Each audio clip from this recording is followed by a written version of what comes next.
범람하는 거짓 정보와 가짜 뉴스, 공정한 경제를 말합니다. 깊이 있는 경제발전소 박연미의 경제탐사. 네, 0750님 월요일 코너에 대해서 의견 주셨는데 월요일 아침 13분이라는 것까지 기억하고 계세요. 0750은 제가 경제발전소 연구 결번으로 처리하겠습니다. 오직 0750님한테만 허락하는 번호. 이 또 다른 0750은 0750 아닌 걸로. 월요일 아침부터 여러 가지 고민하게 한다고 하셨는데 조금만 시간을 주시면 어떨까요? 우리 그 기자분들이 고향이 다양해서 월요일 아침 코너는 대구에서 온 기자가 하고 있다는 양해의 말씀을 구하겠습니다. 자, 그 사이에 손님 오셨는데요. 얼룩소의 에디터 산디님 오셨네요. 안녕하세요. 안녕하세요. 자, 성평등, 성불평등 이런 얘기 나오면은 약간 긴장하게 돼요. 이거 어려워하시는 분들도 네. 계시고. 근데 뭐 굉장히 엄청나게 무거운 주제가 아니고요. 더불어 같이 잘 살자 이런 의미로 이해하고 있는데 우리의 현황이 어떤지부터 확인을 좀 해볼까요?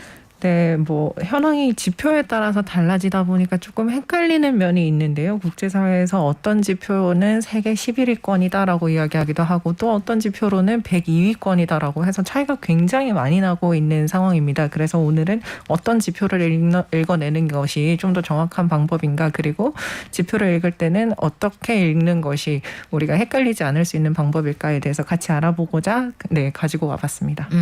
성불평등 지수, 성격차 지수 이름이 어려운데요. 성불평등 지수 GII 이거는 어떻게 해석하면 되나요? 네, GII는 일단 유엔개발계획에서 2010년부터 발표하고 있는 지수입니다. 임신 그리고 출산 과정에서 모성이 산모가 사망하는 지표라든가 아니면 청소년의 출산율 그리고 성별에 따른 중등교육 참가율 같은 것들을 기준으로 해서 측정을 하게 되다 보니까 한국 같은 경우에는 상대적으로 굉장히 점수를 잘 받고 있는 상태예요. 그래서 2015년부터는 꾸준히 10위권 안에 들어가고 있고요. 2020년에는 바로 전년도에는 11위권으로 진입을 한 상태입니다. 등수보다 중요한 것이 사실 점수일 텐데 성불평등지수 GII 같은 경우에는 0점에서 1점까지의 분포를 갖게 되는데요. 1점에 가까울수록 평등하다는 의미입니다. 그래프를 하나 같이 보실 수 있을 텐데요. 2020년에 점수가 조금 안 좋아지고 있지만 그래도 꾸준히 같은 점수, 비슷한 점수대를 유지하고 있는 상황이고요.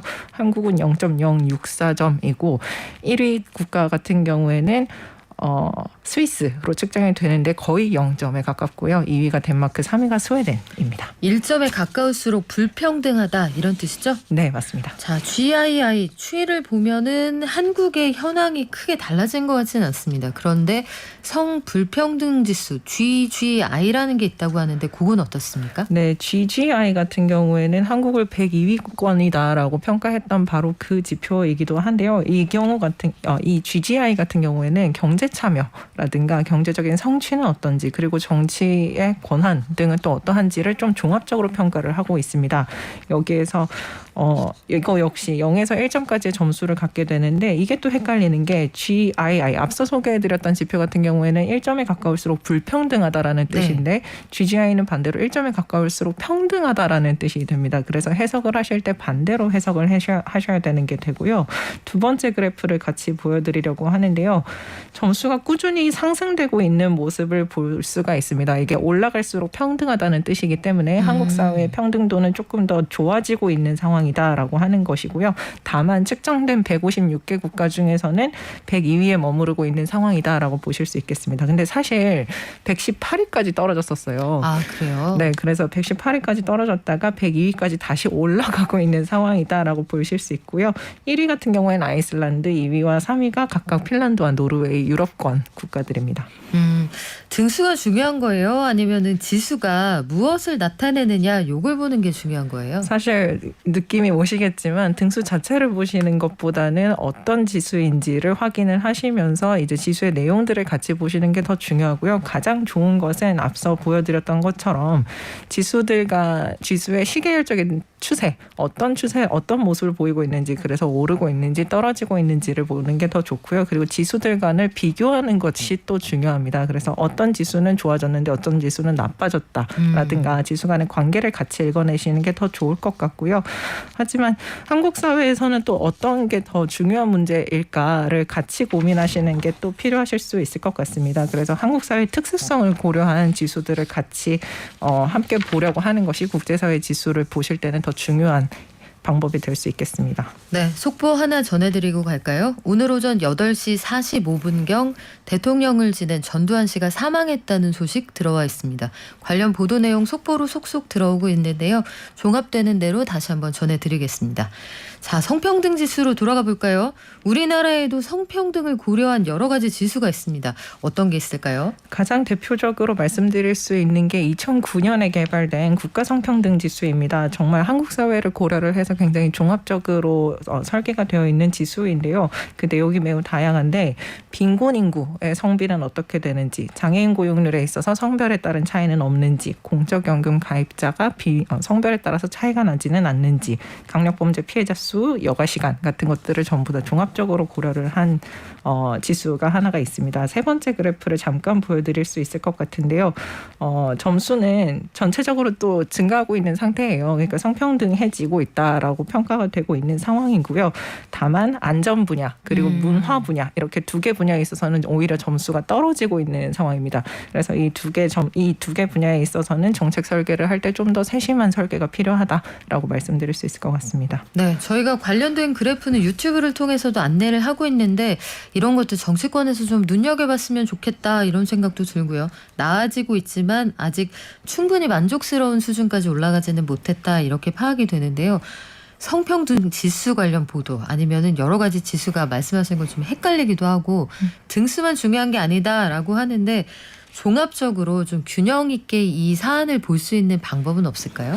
네, 일단은 언론에서 너무 자극적으로 11위, 102위 이렇게 등수만 보도가 되는 경향이 있는데 그렇게 국가 간 비교를 하는 지수들은 특히나 좀 주의를 하셔서 보셔야 되고요. 이게 국가 간 한 200여 개 국가에 동일하게 적용될 수 있는 지표를 만드는 과정이다 보니까 사실 빠지는 것들도 굉장히 많고 네. 한국에 적용되기 어려운 지표들도 있습니다. 그래서 여러 개의 지표를 동시에 같이 지표 간의 관계를 읽어내시려고 하는 것이 더 중요하고 그리고 일종의 추세선 이게 시간에 따라서 어떻게 변화하고 있는지를 같이 보는 게 더 중요할 것 같습니다. 성평등과 관련해서는 한국에서는 국가 성인지 통계 시스템이라고 하는 게 있어서요. 여기에서 더 자세히 살펴보실 수 있을 것 같고 각종 지수들이 추적되고 있으니 가장 빠르고 정확하게 확인하실 수 있는 곳이 되겠습니다. 그래요. 이게 국가별 소득 수준, 사회 구조도 좀 보셔야 될 것 같은 게 사회 경제적 참여도는 인도 같은 나라들이 굉장히 높거든요. 그런데 남성들이 경제활동을 상대적으로 적게 하지만 이게 거의 노동 착취가 가까운 구조를 가지고 있어서 이 나라 여성들의 경제 참여율이 높다고 해서 이게 꼭 성평등에 가까울 거냐 이런 것들은 그 고민해 볼 여지가 있습니다. 단순하게 지수만 가지고 판단할 수는 없다는 얘기. 마지막으로 성평등 지수 말씀하신 것처럼 그 객관화하기가 참 어렵기도 하고 분석에 여러 가지 여지가 있는데 요거 왜 이렇게 복잡하고 다양합니까? 하나만 하면 안 되나요? 네, 사실 지표의 역사들을 꼭 굳이 성평등 분야뿐만이 아니라 뭐 다양한 지표들이 등장했다가 사라지기도 하고 나중에 다른 지표로 대체되기도 하고 하는데요. UNDP만 하더라도 이번에 GII뿐만이 아니라 2010년에 발표한 GII뿐만이 아니라 그 전에도 GDI, GEM 같은 지표들이 있었습니다. 근데 GII로 바꿔내는 과정에 있었던 것이고요. 유럽연합이나 세계경제포럼 같은 곳에서 다양한 곳에서 지표들을 만들어내고 있는데 지표를 만들다 보면 오히려 또 사회경제적으로 다른 요청사항들이 들어오다 보니까 지표가 추가적으로 발전되고 진화하는 과정들이 조금 있습니다. 그러다 보니 완벽한 측정 도구가 없어서 우리가 이 측정 도구를 계속해서 개발하고 진화시켜 나가고 있는 과정에 있다라고 생각을 해주시면 될 것 같고요. 그만큼 성차별, 성평등 문제가 복잡하고 또 중요한 이슈이기 때문에 지표들이 다양하게 등장하고 있는 상황이다라고 이해해 주시면 되겠습니다. 네, 지금까지 얼룩소의 에디터 산디님이었습니다. 고맙습니다. 네, 감사합니다.